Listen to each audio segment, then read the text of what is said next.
Aku Bima, seorang pedagang kosmetik skincare yang aku jual di marketplace. Ya, bisa dikatakan sukses kata orang-orang. Menjalani hidup yang seolah sempurna. Rumah kami, sebuah bangunan modern dengan taman kecil di depan, selalu dipenuhi kehangatan keluarga. Istriku, Sari, adalah wanita yang setia yang telah mendampingiku sejak kami tak punya apa-apa.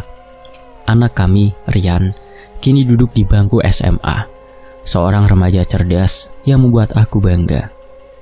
Pagi ini seperti biasa, kami duduk di meja makan kayu jati, dikelilingi aroma kopi dan telur dadar yang baru saja Sari sajikan. Sinar matahari pagi menyelinap melalui jendela, memantul di wajah Sari yang tersenyum lembut. "Mas, hari ini sibuk di kantor nggak?" tanyanya sambil menuang teh hangat ke cangkir. Aku menyesap kopi, menikmati pahitnya yang lembut. Sepertinya sibuk banget dan akan lembur, Sari. Pagi ini ada meeting penting sama klien advertising buat ngiklanin produk kita. Nanti aku kabarin ya, jawabku menatap matanya yang penuh kasih. Rian yang sedang menyantap roti bakar buru-buru menenggak tehnya. "Aku berangkat dulu ya Pak, Bu, ada jam tambahan pagi ini," katanya. Suaranya penuh semangat. Dia mencium punggung tangan kami, mengambil tasnya, dan berlari ke garasi untuk mengambil motor kesayangannya. "Hati-hatian," seru Sari. Suaranya lembut namun tegas. Aku tersenyum melihatnya, merasa hidup ini tak bisa lebih baik dari ini, saat ini, sekarang. Perjuanganku membangun perusahaan ini tak pernah mudah. 20 tahun lalu, aku dan Sari hidup sederhana di sebuah kontrakan kecil. Berbagi nasi dengan lauk seadanya, kadang cabai, kadang garam. Aku hanya pedagang kecil, menjajakan produk kecantikan dari pintu ke pintu. Sari selalu ada di sisiku, mendoakan setiap langkah. Bahkan saat kami hampir menyerah, doanya katanya adalah senjata terkuat. Kini perusahaanku, Cantika Jaya, menjadi salah satu yang terbesar di kota ini, dengan ratusan karyawan dan klien dari berbagai daerah. Kesuksesan ini memungkinkan aku memanjakan Rian, anak semata wayang kami. Motorsport yang kini dia kendarai ke sekolah adalah hadiah ulang tahunnya tahun lalu. "Asal kamu rajin belajar, Bapak belikan apa saja, Yan," kataku saat memberikannya. Rian tersenyum lebar, memeluk aku erat. Sari, meski kadang mengeluh karena aku terlalu memanjakan Rian, selalu mendukung keputusanku. Pagi ini sebelum berangkat ke kantor, Sari menggoda aku seperti biasa. "Mas, jangan genit sama cewek lain di kantor ya," katanya sambil mencubit lenganku pelan. Aku tertawa. "Duh, Sari sayang, aku kan udah tua. Siapa yang mau juga sama aku?" Dia tersenyum, tapi matanya menatapku dengan cinta yang tak pernah pudar. Aku mencium tangannya, merasakan kelembutan kulitnya yang sudah aku kenal selama 2 dekade lebih. "Sari sayang, aku ke kantor dulu ya," kataku mengambil kunci mobil. Dari jendela aku melihat Rian melaju dengan motornya. Helm merahnya berkilau di bawah matahari. Aku menarik nafas dalam, merasa hidup ini adalah anugerah. Sesampai di kantor, aku langsung menuju ruang meeting di lantai 3. Ruangan itu luas, dengan meja panjang dan jendela besar yang menghadap ke kota. Klien dari perusahaan lain sudah menunggu, dan saat aku masuk, pandanganku tertumbuk pada seorang wanita yang duduk di ujung meja. Rambutnya panjang terurai, kulitnya putih mulus, dan senyumnya manis seperti madu. Jantungku berdegup kencang. Itu Maya, mantan kekasihku dari masa kuliah. Wanita yang pernah membuat aku jatuh cinta 20 tahun lalu sebelum bertemu Sari. Kini, dia bagaikan versi yang lebih memikat dari dirinya dulu. Tubuhnya ramping, matang usianya, bagaikan gitar Spanyol, ranum, dengan pakaian formal yang mempertegas lekuk tubuhnya ketat. Aku menelan ludah, berusaha menenangkan diri. "Apa kabar, Mai? Masih ingat denganku?" sapaku. Suaraku sedikit bergetar. Dia menoleh, matanya yang coklat dalam menatapku dengan hangat. "Baik, Bim, masih ingat lah. jawabnya. Senyumnya membuat ruangan terasa lebih terang. Aku duduk di seberangnya, berusaha fokus pada persentase klien, tapi pandanganku terus kembali padanya. Setiap gerakannya, caranya menyibak rambut, cara dia mencatat sesuatu, membuat aku teringat masa kuliah saat kami berjalan bersama di kampus, berbagi mimpi yang tak pernah terwujud. Meeting berlangsung 2 jam, tapi aku hampir tak mendengar apa yang dibahas. Pikiranku penuh dengan Maya, dengan kecantikannya yang sekarang, yang kini jauh lebih memukau. Setelah meeting selesai, aku menghampirinya sebelum dia meninggalkan ruangan. "Mai, kita ngobrol dulu yuk, lama gak ketemu," kataku. Berusaha santai, dia tersenyum mengangguk. "Ayo Bim, ada kafe bagus di seberang kantor tuh." Kami berjalan bersama, menyeberang jalan menuju kafe kecil dengan meja-meja kayu dan aroma kopi yang menggoda. Di sana, kami memesan kopi dan kue, lalu mulai mengobrol tentang masa lalu. "Kamu sekarang apa kabar, Mai? Suamimu usaha di bidang apa?" tanyaku, penasaran. Dia menunduk sejenak, lalu menatapku dengan senyum tipis. Aku udah janda, Bim. Suamiku meninggal 2 tahun lalu." Aku terkejut, tapi juga merasa ada sesuatu yang berdesir di dadaku. "Oh, maaf ya Mai, aku gak tahu," kataku meski dalam hati aku merasa peluang terbuka. "Aku pangling loh, tambah cantik banget sekarang," tambahku mulai merayu. Tak bisa menahan diri, dia tersipu, pipinya memerah. "Ah Bim, kamu masih genit kayak dulu aja," katanya tertawa pelan. Obrolan kami mengalir dari kenangan kuliah hingga kehidupan kami sekarang. Aku bercerita tentang perusahaanku, tentang Sari dan Rian, tapi pikiranku terus tertuju pada Maya. Sebelum berpisah, aku meminta nomor teleponnya. "Buat urusan kerja, Mai, siapa tahu kita bisa kolaborasi," kataku, meski aku tahu itu hanya alasan. "Boleh Bim," jawabnya, mengetik nomornya di ponselku. Aku menatap layar ponsel, merasa jantungku berdetak lebih kencang dari biasanya. Malam itu aku pulang lebih larut dari biasanya. Langit sudah gelap dan lampu-lampu jalan menyala redup. Saat masuk rumah, Sari sedang duduk di ruang tamu, menungguku dengan secangkir teh di tangannya. Wajahku pasti terlihat berbeda karena aku tak bisa menghapus senyum dari bibirku. "Mas, kenapa senyum-senyum? Kayak orang lagi jatuh cinta," kata Sari. Nada suaranya setengah bercanda, tapi matanya penuh tanya. Aku tergagap, mencoba mengelak. "Tadi menang tender besar, makanya aku seneng, Sari," kataku, berusaha meyakinkan. Sari mengangguk, tapi aku tahu dia tak sepenuhnya percaya. "Mandi dulu Mas, aku masakin air hangat ya," katanya, beranjak ke dapur. Saat dia pergi, aku mengeluarkan ponsel dari saku, membuka pesan, dan mengetik cepat untuk Maya. "Senang ketemu kamu tadi, Mai. Kapan-kapan kita ngobrol lagi ya." Aku menekan tombol kirim, merasa jantungku berdebar seperti anak muda yang baru jatuh cinta. Aku tahu ini salah, tapi godaan itu terasa terlalu kuat untuk aku tolak. Duduk di sofa, aku menatap foto keluarga di dinding. Aku, Sari, dan Rian tersenyum lebar di pantai tahun lalu. Rasa bersalah menyelinap, tapi aku mengusirnya. Hanya ngobrol, gak lebih kok, gumamku pada diri sendiri. Meski dalam hati, aku tahu hidup aku mulai goyah. Dan tak lupa, aku menghapus semua riwayat pesan yang berkaitan dengan Maya. Aku taruh HP. Aku berjalan ke kamar, mendengar suara air mendidih dari dapur. Sari kembali, membawa ember air hangat. "Mandi Mas, jangan lupa istirahat langsung. Besok kan masih sibuk lagi," katanya. Kata Sari, suaranya penuh perhatian, penuh cinta. Aku mengangguk, tapi pikiranku masih tertuju pada Maya. Pada senyumnya, pada kulitnya, pada wajahnya, pada bodinya, pada kemungkinan yang seharusnya tak aku pikirkan. Malam itu, saat berbaring di samping Sari, aku tak bisa tidur. Bayangan Maya terus muncul dan aku tahu sesuatu dalam diriku telah berubah. Aku menutup mata, berharap esok hari akan membawa kejelasan. Tapi di dalam dada, ada perasaan bahwa harmoni keluarga kami yang selama ini aku jaga mulai retak, meski hanya sedikit. Hari itu adalah hari Minggu, hari libur yang biasanya aku habiskan bersama Sari dan Rian di rumah, menonton film, atau sekedar mengobrol di teras. Tapi pagi ini, aku berdiri di depan cermin, memakai kemeja terbaikku dan menyemprotkan parfum termahal yang kupunya. Aroma kayu dan rempah memenuhi kamar.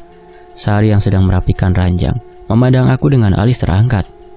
"Minggu mas, mau kemana? Ini kan hari libur," tanyanya. Nada suaranya penuh tanya. Aku memaksakan senyum, berusaha terlihat rileks, santai, tak mencurigakan. Ada meeting mendadak di keluar kantor, Sari, soal proyek baru." Bohongku, menghindari matanya. Sari mengangguk pelan, tapi aku tahu dia tak sepenuhnya percaya. "Hati-hati ya mas," katanya lembut, lalu kembali merapikan bantal. Aku mengambil kunci mobil, menarik nafas dalam, dan melangkah keluar, merasa jantungku berdetak lebih kencang dari biasanya. Aku bertemu Maya di sebuah kafe di dalam mall, tempat yang ramai dengan lampu-lampu hangat dan aroma kopi panggang.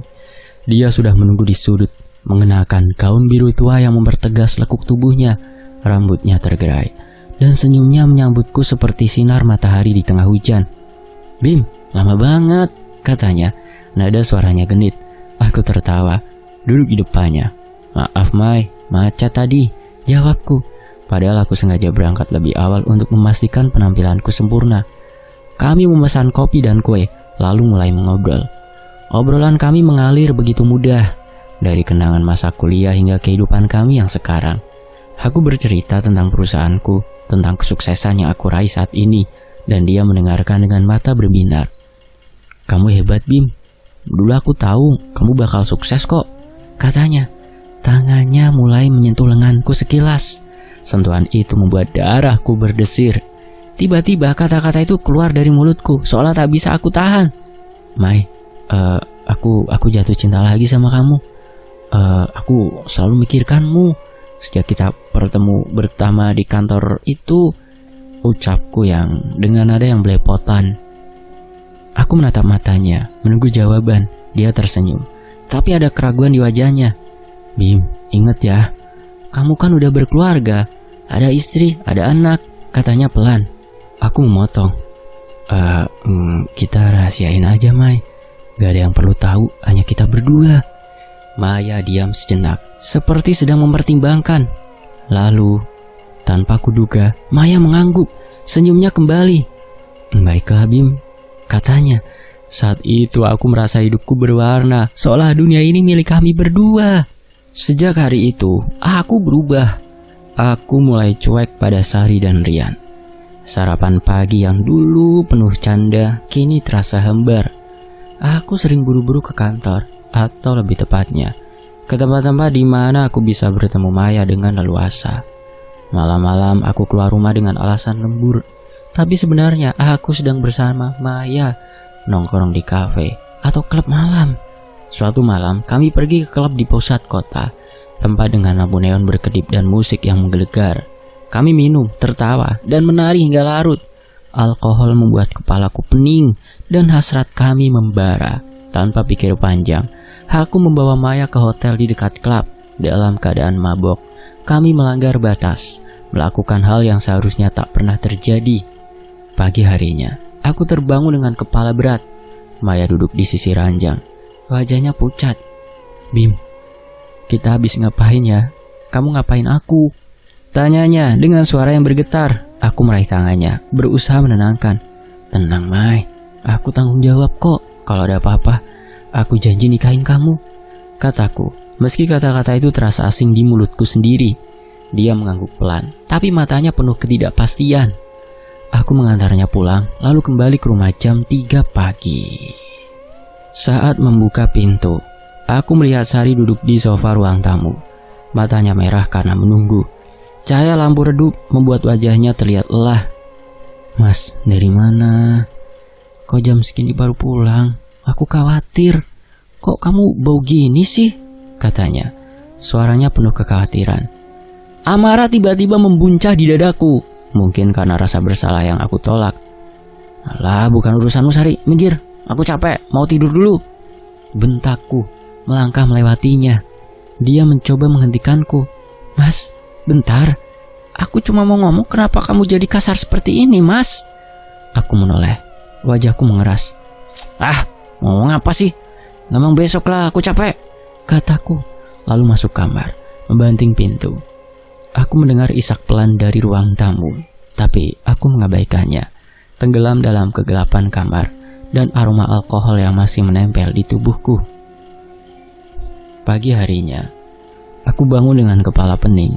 Sari sudah di dapur, mencuci pakaian seperti biasa. Aku duduk di meja makan, mencoba bersikap normal, tapi suasana terasa beda, tegang. Tiba-tiba Sari masuk dengan wajah pucat, memegang kemejaku yang aku pakai semalam. "Mas, ini apa?"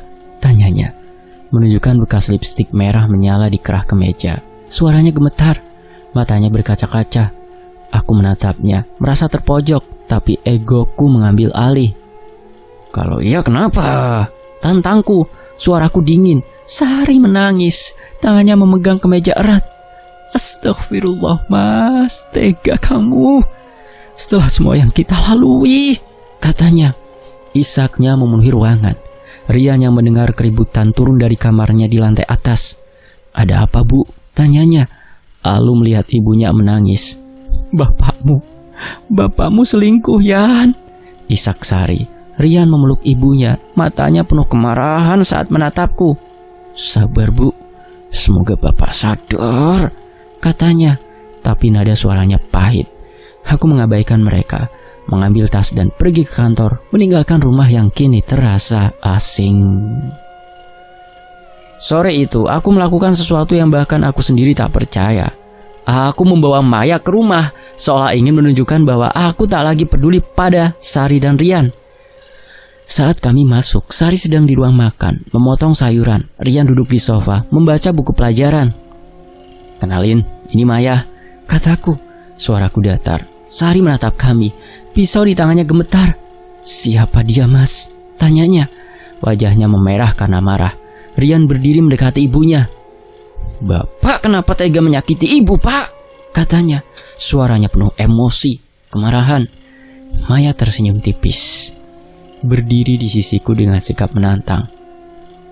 "Bapak lupa siapa yang menimba bapak dari dulu pak?" tambah Rian. Matanya berkilat. Amarahku memuncak dan tanpa pikir panjang, tanganku terayun menampar pipi Rian keras. Plak! Darah mengalir dari sudut bibirnya dan dia terhuyung. Sari menjerit, "Tampar aku aja mas!" Air matanya mengalir deras. Maya menarik lenganku. "Ayo Bim, istrimu banyak drama." Aku mengikuti Maya keluar, meninggalkan Sari yang menangis memeluk Rian. Di mobil, Maya memegang tanganku. "Kamu gak salah Bim, mereka gak ngerti kamu." Aku diam, tapi hatiku terasa berat. Malam itu setelah mengantar Maya pulang, aku tidur di kamar hotel, tak ingin menghadapi Sari. Dalam tidur aku bermimpi berada di hutan gelap, dikelilingi kabut tebal. Suara tawa mengerikan terdengar dari kejauhan, seperti cekikikan wanita yang penuh dendam. Aku berlari, tapi kakiku terasa berat, seolah ditarik ke bawah. Aku terbangun dengan keringat dingin, nafas tersengal. Cahaya lampu hotel redup, tapi aku merasa ada yang tak beres. Aku mengusap wajah, mencoba menenangkan diri. Cuma mimpi, gumamku. Tapi rasa gelisah itu tak hilang. Aku menyalakan ponsel, melihat pesan dari Maya. "Kamu hebat tadi Bim, aku sayang kamu. Muah." Aku tersenyum tipis, tapi di dalam dada ada perasaan bahwa aku telah melangkah terlalu jauh dan tak ada jalan kembali. Keputusasaan menyelimuti rumah kecil orang tua Sari, tempat Sari dan Rian berlindung setelah Bima mengusir mereka dengan kejam dari rumah. Rumah itu sederhana, dengan dinding kayu yang sudah usang dan atap genteng yang sedikit bocor. Di ruang tamu yang sempit, Sari duduk di kursi rotan, menatap kosong ke jendela. Matanya merah, bengkak karena menangis berhari-hari. Dia yang dulu selalu ceria, kini seperti bayangan, sering menyendiri di kamarnya, hanya berbicara secukupnya. "Bu, ayo bu, makan dulu yuk," kata Rian suatu sore, membawa sepiring nasi dan tempe goreng. Sari menggeleng pelan. "Nanti Yan, ibu gak lapar." Rian memandang ibunya dengan wajah penuh keprihatinan. Tapi di balik matanya ada kemarahan yang membara. Kemarahan yang ditujukan pada Bima, bapaknya, yang telah menghancurkan keluarga mereka. Rian yang kini menjadi anak broken home berubah. Di sekolah dia tak lagi fokus. Buku-buku pelajarannya terbuka di meja tapi matanya kosong. Pikirannya dipenuhi dendam. Di kelas saat istirahat, dia duduk sendirian di sudut, menatap lantai. Ardi, teman dekatnya, mendekat, memperhatikan wajah Rian yang muram. "Yan, kenapa? Kok ngelamun mulu?" tanya Ardi. Duduk di sampingnya, Rian menghela nafas. "Bapak mengkhianati ibu, Wit. Dia bawa wanita lain ke rumah, nyakitin ibu. Aku pengen balas dendam." Ardi terdiam sejenak. Lalu wajahnya berbinar, teringat sesuatu. "Aku pernah dengar atau baca di koran misteri gitu, soal dukun santet yang ampuh. Katanya ampuh. Ayo kita coba." Rian menatap Ardi, matanya menyala. "Beneran kamu, Di? Kamu tahu tempatnya?" Ardi mengangguk. "Ada alamatnya kok, aku anterin. Tapi hari Sabtu ya, aku takut sendirian." Rian mengangguk, tekadnya membesi. "Oke, Sabtu kita ke sono," katanya, suaranya penuh tekad. Hari Sabtu tiba, langit kelabu menyelimuti kota saat Rian dan Ardi mengendarai motor tua menuju hutan angker di pinggir kota. Angin dingin menerpa wajah mereka, membawa aroma tanah basah dan dedaunan. Hutan itu terkenal di kalangan warga sebagai tempat yang tak boleh dikunjungi saat malam, penuh cerita tentang penampakan dan suara-suara aneh. Rian memegang erat pinggang Ardi, tangannya sedikit gemetar. "Kamu yakin, Yan? Tempat ini creepy banget, horor," kata Ardi. Suaranya bergetar saat mereka sampai di tepi hutan. "Yakin, Di, aku harus buat mereka menderita," jawab Rian, matanya penuh dendam. Mereka menitipkan motor di warung kecil di pinggir hutan, milik seorang nenek yang memandang mereka dengan curiga. "Mau kemana kalian? Hutan ini tidak aman," kata nenek itu. Rian mengabaikannya, hanya mengangguk sopan, lalu mengajak Ardi berjalan menyusuri jalan setapak berbatu. Senja mulai turun. Langit jingga memudar menjadi kelabu. Suara jangkrik dan katak memenuhi udara, membuat bulu kuduk mereka berdiri. Pohon-pohon tinggi menjulang di kedua sisi. Ranting-rantingnya seperti tangan-tangan yang siap meraih. "Ini jalannya bener kan, Di?" tanya Rian, suaranya pelan. Ardi mengangguk, meski wajahnya pucat. Setelah berjalan hampir setengah jam, mereka sampai di sebuah gubuk tua di tengah hutan. Gubuk itu terbuat dari kayu lapuk dengan lampu petromak redup yang bergoyang di beranda, menciptakan bayangan menyeramkan di dinding. Seorang pria tua, Bah Gondo, berdiri di ambang pintu, wajahnya keriput, matanya tajam seperti elang. "Ada niat apa kalian kesini?" tanyanya. Suaranya serak diiringi tawa terkekeh yang membuat Ardi mundur selangkah. Anu Bah, kami butuh bantuan Bah," kata Rian berusaha tegas. Bah Gondo mengangguk. "Masuklah." Di dalam gubuk, suasana semakin mencekam. Ruangan sempit dipenuhi bau kemenyan yang menyengat. Dindingnya penuh dengan kain hitam dan benda-benda aneh. Tengkorak kecil, pusaka berbentuk senjata, dan sesajen di sudut dengan sesuatu yang masih mengepulkan asap. Rian dan Ardi duduk di lantai anyaman, berhadapan dengan Bah Gondo yang menyalakan kemenyan di atas meja kayu. "Ceritain apa maksudmu kesini?" kata Bah Gondo, menghisap pipa tembakonya. Rian menarik nafas dalam. "Anu Bah, saya tersakiti Bah. Sakit hati saya Bah. Bapak saya mengkhianati ibu saya Bah. Ibu saya sekarang murung seperti orang depresi. Dia membawa wanita lain ke rumah, nyakitin ibu sampai ibu sakit Bah. Aku mau wanita itu menderita Bah. Lebih menderita daripada ibu yang sekarang." Bah Gondo tertawa terkekeh lagi. Asap tembakau membentuk lingkaran di udara.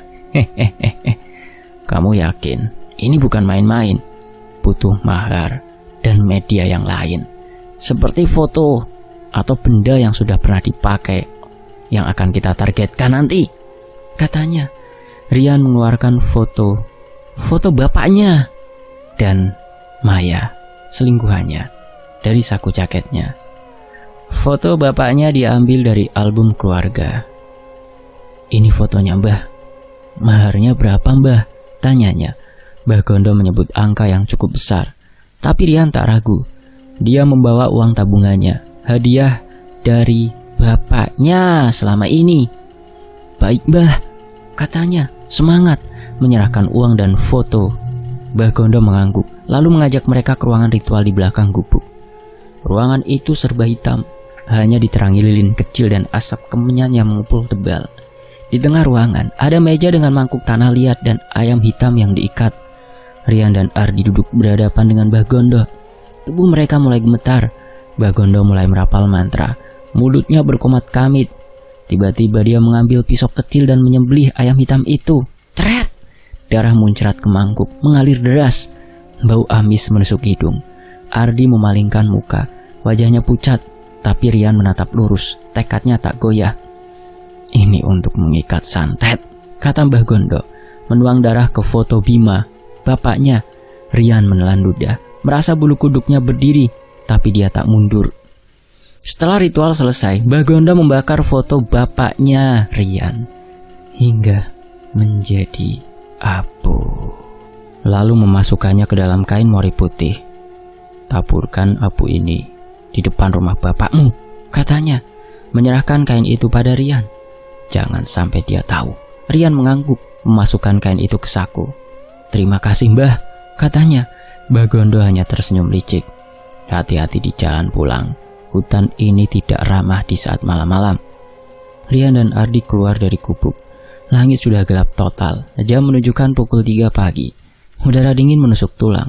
Mereka berjalan cepat menyusuri jalan setapak. Senter ponsel Ardi menjadi satu-satunya penerang. Suara jangkrik tiba-tiba terhenti, digantikan keheningan yang mencekam. Srek, srek. Suara langkah kaki terdengar di belakang mereka. Rian berhenti, jantungnya berdegup kencang. Itu apa, Di? Bisiknya. Ardi menoleh, wajahnya pucat. Gak tahu, Yan. Udahlah, ayo cepet. Mereka mempercepat langkah, tapi suara itu terus mengikuti. Tiba-tiba tangisan wanita terseduh-seduh terdengar dari kejauhan. Rian menoleh ke atas pohon besar di samping jalan. Dan di sana, di dahan tinggi, ada sosok wanita dengan pakaian putih lusuh, rambut acak-acakan, dan wajah hancur penuh darah. Dia menangis, lalu tiba-tiba tertawa mengikik. Kepalanya memutar 180 derajat menghadap mereka. Kuntilanak! Teriak Ardi. Rian memegang lengan Ardi erat. Tubuhnya gemetar. Mereka berlari secepat mungkin. Batu-batu di jalan membuat mereka tersandung. Saat sampai di motor, mereka melaju kencang. Tapi di spion, Rian melihat sosok kuntilanak itu melayang mengikuti. Matanya merah menyala, mulutnya menganga. Rian memeluk Ardi erat. Cepet, Di! Teriaknya. Suara tawa kuntilanak menggema di telinga mereka, membuat jantung mereka nyaris copot. Akhirnya saat lampu-lampu kota terlihat, suara itu lenyap. Tapi ketakutan masih membekas di hati Rian. Keesokan harinya, Rian duduk di kamarnya, memandang kain mori putih yang berisi abu foto bapaknya. Dendamnya pada Bima, bapaknya, dan Maya, selingkuhan bapaknya, masih membara.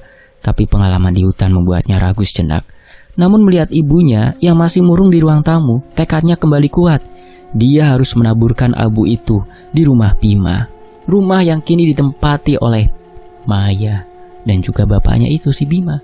Rian menggenggam kain itu, berjanji pada dirinya sendiri bahwa bapaknya, Bima dan Maya akan membayar atas penderitaan sang ibu.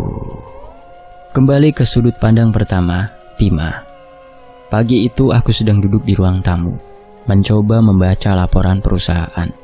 Ketika bel bunyi, aku membuka pintu dan melihat anakku, Rian, berdiri di sana dengan senyum kecil yang terasa asing. Yan, ada apa kesini? Kataku, berusaha hangat meski hubungan kami telah retak sejak aku memperkenalkan Maya. Rian mengangguk. Kangen sama bapak, katanya. Suaranya datar. Maya yang sedang bersantai di sofa sambil bermain ponsel menyindir tanpa menoleh. Mau apa sih? Mau minta uang? Rian menatapnya sekilas, matanya penuh kebencian. Tapi dia cepat menyembunyikannya. Ini kan rumah bapak juga, jawabnya dingin. Aku mengajak masuk Rian, berharap memperbaiki hubungan. Makan dulu Yan, bapak pesenin apa yang kamu suka, kataku. Tapi Rian menggeleng. Gak usah pak, cuma mampir bentar kok. Aku ada janji sama temen. Sebelum pergi dia berjalan ke halaman, seolah memeriksa motornya. Aku tak curiga sama sekali, tak tahu bahwa di sana dia sedang menaburkan abu yang membawa kutukan gelap dari ritual di hutan. Udah ya Pak, aku pulang dulu, kata Rian, melambai, lalu melaju pergi. Aku menatap motornya menghilang di ujung jalan, merasa ada sesuatu yang tak beres, tapi aku mengabaikannya, kembali ke dalam rumah. Malam tiba. Malam itu suasana rumah terasa aneh. Udara panas luar biasa, meski AC menyala penuh. Aku berkeringat, kaosku basah. Maya yang duduk di sampingku menonton TV, tampak tak terganggu. Kamu kenapa Bim? Kok kepanasan? Tanyanya. Nadanya acuh. Aku menggeleng, mencoba menenangkan diri. Mungkin aku kecapean, gumamku. Aku berjalan ke teras berharap angin malam bisa membantu. Di luar langit gelap tanpa bintang, hanya suara jangkrik yang terdengar samar. Tiba-tiba mataku berkunang-kunang, dunia berputar. Aku memegang pagar teras, nafasku tersengal. Saat hendak kembali masuk, aku mendengar suara di atap rumah, sebuah ledakan. Jedem! Aku membeku. Di ambang pintu sosok mengerikan berdiri, tinggi besar, kulitnya hijau tua, taringnya panjang meneteskan darah merah pekat. Matanya merah menyala, menatapku dengan kebencian. Kau akan mati. Suaranya menggema, seperti guntur yang mengguncang dadaku. Aku menjerit, tapi kakiku lemas. Dunia menjadi hitam, dan aku pun ambruk, tak sadarkan diri. Maya menemukanku terkapar di depan pintu. Wajahnya panik. Bim, bangun Bima, teriaknya. Suaranya memecah malam. Dia berlari memanggil tetangga, dan beberapa orang datang, menggotongku ke kamar. Aku tak sadar, tubuhku dingin, nafasku lemah. Maya mengolesi hidungku dengan minyak kayu putih, tapi aku tetap tak bergerak, tenggelam dalam kegelapan. Dalam ketidaksadaran, aku terperangkap dalam mimpi mengerikan. Aku berdiri di tengah kuburan tua, dikelilingi gundukan tanah dan batu nisan yang retak. Bau bangkai menusuk hidung, membuatku mual. Angin dingin bertiup kencang, membawa suara desisan aneh, seperti bisikan dari dunia lain. Aku berjalan, kakiku gemetar, mencoba mencari jalan keluar. Tiba-tiba sosok buto ijo muncul di depanku, lebih mengerikan dari sebelumnya.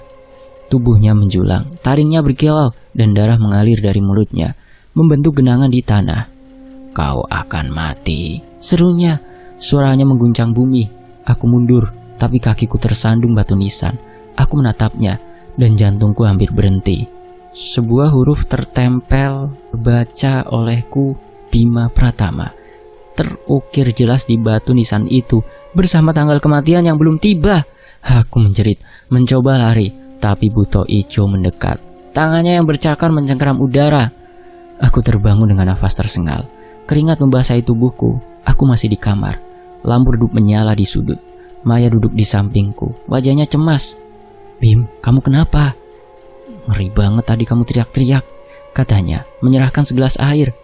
Aku menenggaknya, tandas, tanganku gemetar. Cuma mimpi, Mai, kataku. Tapi suaraku bergetar, ketakutan masih mencengkram dadaku. Dan bayangan buto ijo seolah masih mengintai di sudut kamar. Pagi harinya, aku bangun dengan tubuh lemas. Tiba-tiba, perutku terasa seperti ditusuk-tusuk pisau. Sakitnya tak tertahankan. Aku meringis, memegang perut, keringat dingin mengalir di dahi. Mai, tolong panggilkan dokter, erangku. Maya yang sedang berdandan di depan cermin menghela nafas.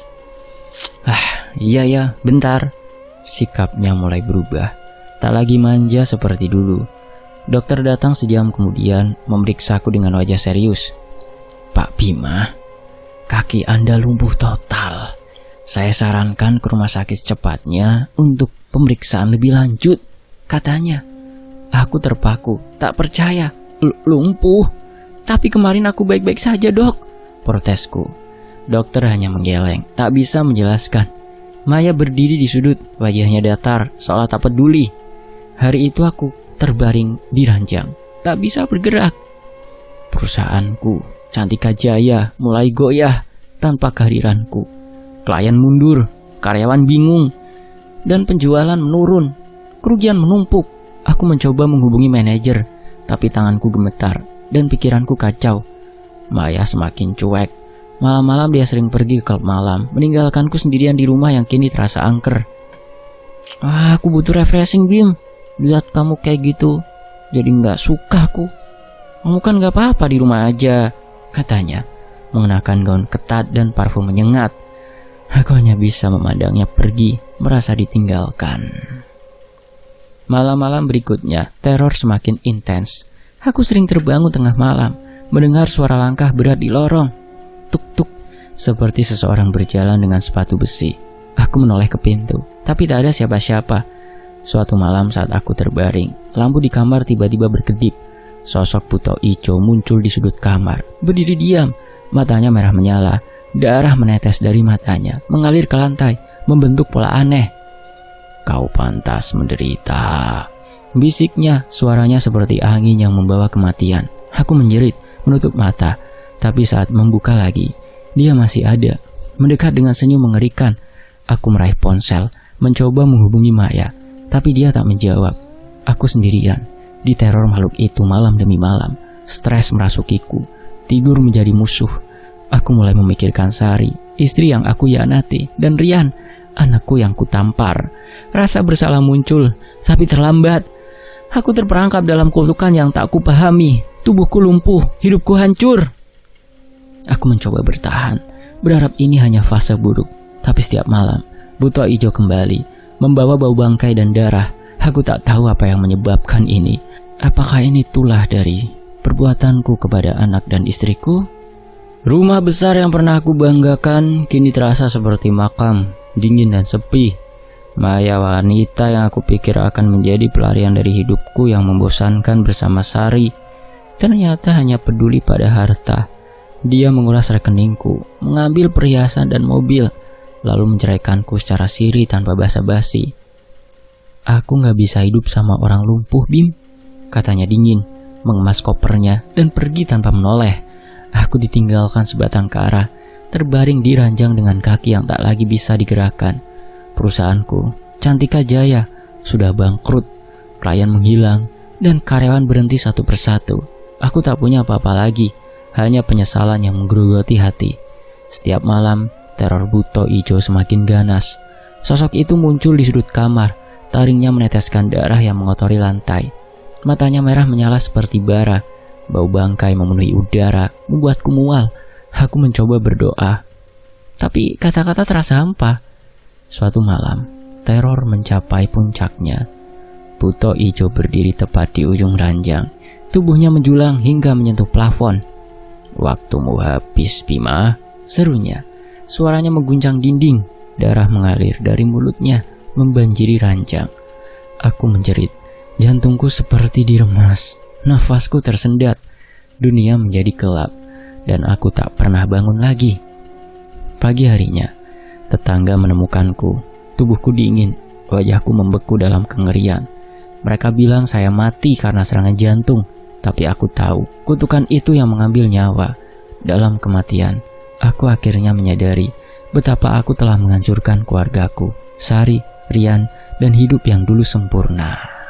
Dan aku menjadi makhluk yang bergentayangan di muka bumi ini, tidak diterima sang ilahi.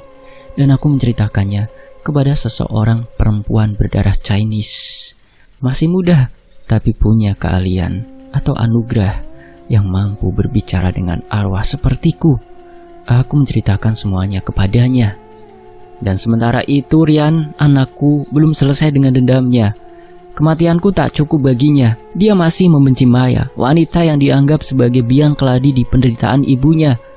Di kamar kecilnya, di rumah kakek neneknya, Rian memandang foto Maya yang dia curi dari ponselku dulu. Matanya penuh kebencian. "Dia harus membayar," gumamnya. Dia menghubungi Ardi lagi, memintanya mengantar kembali ke hutan angker. Meski ketakutan, Ardi setuju. "Tapi ini terakhir, Rian. Aku gak kuat ketemu hantu lagi." Hari itu mereka kembali ke gubuk Mbah Gondo, melintasi jalan setapak yang sama, dengan suara jangkrik dan angin dingin yang mencekam. Mbah Gondo menyambut mereka dengan tawa terkekeh. Wajahnya keriput, tampak lebih licik di bawah cahaya petromak. Baiklah. Singkat cerita, santet telah terkirim ke Maya. Hari-hari berikutnya, teror pada Maya semakin brutal. Malam-malam dia terbangun karena suara tangisan wanita di luar jendela. Saat menoleh sosok Kunti dengan wajah hancur penuh darah menatapnya. Rambutnya berkibar, mulutnya menganga dengan tawa mengikik yang mengerikan. Maya menjerit, menutup jendela, tapi suara itu terus bergema di kepalanya. Malam lain, saat dia bercermin, bayangan hitam melintas di cermin. Wajahnya bukan miliknya, melainkan wajah pocong dengan mata melotot dan kain kafan kotor. Dia pingsan lagi, jantungnya berdegup kencang. Teror terus berlanjut, membawa Maya tak bisa tidur. Suatu malam, dia tak tahan lagi. Saat tengah malam, ketukan keras terdengar di pintu. Dia membuka pintu, tapi tak ada siapa-siapa. Langkah kaki berat mengikuti dari belakang. Dia menoleh, hanya kegelapan. Di kamar, pocong berdiri di samping ranjang, mendengkur dengan suara mengerikan. Wajahnya hitam pekat. Maya menjerit, lari keluar kontrakan tanpa alas kaki. Berlari ke kebun tetangga yang gelap. Dalam kepanikan, dia tak bisa melihat sesuatu di depannya. Kakinya tersandung, dan dia jatuh ke dalam sumur. Jeritanya terputus oleh bunyi tubuhnya yang menghantam dasar. Wah! Pagi harinya warga menemukannya, tubuhnya patah, wajahnya membeku dalam kengerian. Mereka langsung memakamkannya dengan sederhana. Sementara itu, Sari, istri yang aku hianati, perlahan bangkit dari keputusasaannya. Dengan bantuan orang tuanya, dia membuka toko baju kecil di pasar kota. Awalnya dia ragu, tapi tangannya yang terampil memilih kain dan senyumnya yang hangat menarik banyak pelanggan. Tokonya kini laris, memberinya kehidupan baru. Dia tak lagi menangisiku, memilih fokus pada Rian dan masa depannya. Rian setelah lulus SMA dengan nilai baik, masuk perguruan tinggi di kota tetangga, dibiayai dari penjualan rumahku yang disita bank, dan ada sisa sedikit. Di sela kuliah, dia pulang membantu Sari di toko saat libur, membawa tawa kembali ke wajah ibunya. Namun di balik semua itu, Rian menyimpan penyesalan. Di kamarnya, dia sering merenung, memikirkan kutukan yang dia bawa ke hidupku dan Maya. Aku cuma mau ibu bahagia, tapi aku salah, gumamnya suatu malam, menatap foto keluarga kami yang dulu utuh. Dia berjanji menjadi anak yang lebih baik, rajin beribadah, dan membantu orang-orang di sekitarnya. Rian berdoa agar masa lalu tak kembali menghantuinya. Ulah petakilan membuat kehancuran yang aku timbulkan sendiri telah merenggut nyawaku dan Maya. Dan melalui pertemuanku dengan Ciahu, sebut saja namanya seperti itu, aku menceritakan semua kisah kehidupanku padanya. Lalu Ciahu menuliskan kisahku ini di dalam buku catatan hariannya. Dan mungkin nanti bisa disebarluaskan untuk bisa mengambil hikmah dari kisah ini. Dan berkat doanya, kini aku bisa tenang. Terima kasih Ciahu, tebarkan kasih dan kedamaian untuk semua makhluk yang di muka bumi ini. Demikianlah sebuah kisah, semoga terhibur. Anggap saja sebagai hiburan ya. Fakta Sejarah pamit. Wassalamualaikum, sampai jumpa di kisah berikutnya.